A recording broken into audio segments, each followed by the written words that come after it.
Hello. It's good to see you today. So today we're going to dive into 3 strategies to help schools prepare for COVID-19 program changes. What do I mean by this? Well, we're going to dive into, let's say you were doing a hybrid program and now due to metrics, you have to cut back and go to distance learning, or you were all in person and now due to metrics, you have to go back to distance learning.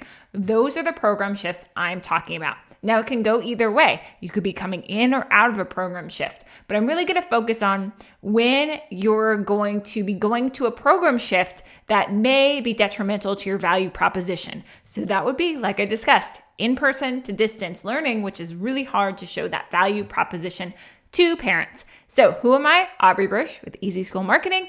And I've been in independent schools, especially small schools, for the past over 15 years. So I am ready and prepared. I'm in this with you. And this is what we've been talking about and working with a lot of my clients on right now.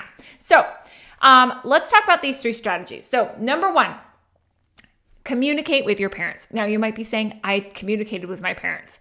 I'm talking about ongoing communication with parents. So perhaps you were smart and when you were having them sign their contracts and stuff, you were telling them about the possibility of potential distance learning, okay? Or a possibility of going from in-person all the time to hybrid to distance learning, okay? So you were setting the stage, but it's remembering that throughout this time, it's preparing them for that possibility. So it's in newsletters talking about where the metrics are, or maybe you're talking about, okay, so if we were to go to distance learning, here's just a reminder, here's what we do, and here's our policy on X, Y, and Z. It's having classroom teachers work with students on potential distance learning skills, and it's taking this time to train parents on this is what our distance learning platform is, this is how we do it, this is how it's going to operate. Even if you never go to distance learning, it's the communication and the preparation with the parents and students that has to happen before you actually go to distance learning. So make that transition. That is key. And then it's reminding them every step of the way. Maybe you're not there yet, but you see the trends going up in the metrics and you know it's just a matter of time. That means every newsletter you send should have something about distance learning.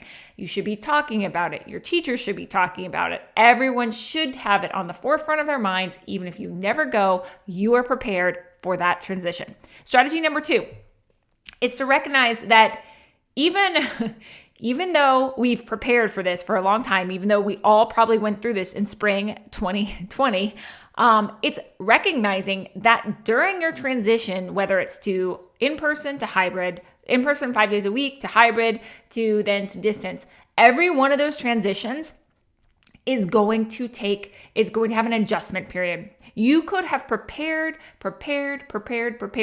but it will be an adjustment and there will be kinks and there will be things that you need to be changed and there will be hiccups and someone's going to mess something up. Okay. It's just going to happen no matter how hard you prepare. So my advice always to my clients is whatever that week is that you're going to have that transition, I would say even 2 weeks, is to clear off your schedule so you know what's happening. You clear your schedule of any non-essential meetings, and your focus needs to be calling parents during that time period. It needs to be dealing with the things that are going to come up during this transition that you need to be a part of, okay?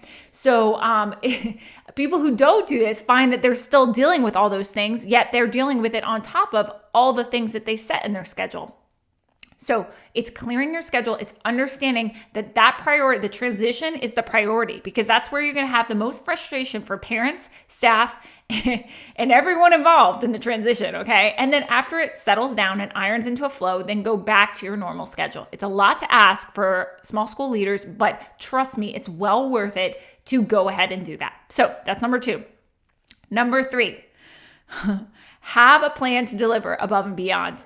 So what do I mean by this? So if you're scaling back, let's say you're 5 days a week in person and you're scaling back to a 2-day-a-week hybrid, or you're going all distance, okay? In a parent's mind, that is a loss of value, okay? So you need to be prepared and have in place, what are we gonna do to go above and beyond either each week, each couple of weeks that we're in this distance learning or less of a value proposition format. So things that I suggest, and I've some of my clients are doing right now, It is like hand delivering supplies, obviously in a COVID-friendly, safe way. Surprise visits, coordinated with parents in advance for students and teachers to safely meet outside or something like that. It's offering, and this is a unique thing that I don't see many people doing, but is really a smart thing to be doing right now. It's offering courses virtually, if you're going virtual, that are above and beyond. It's like introducing robotics to like middle schoolers like that didn't have a robotics program. Maybe they could, there's a high school senior at another private school that's willing to teach a course. Or maybe you could combine with a non-compete independent school and virtually share elective classes.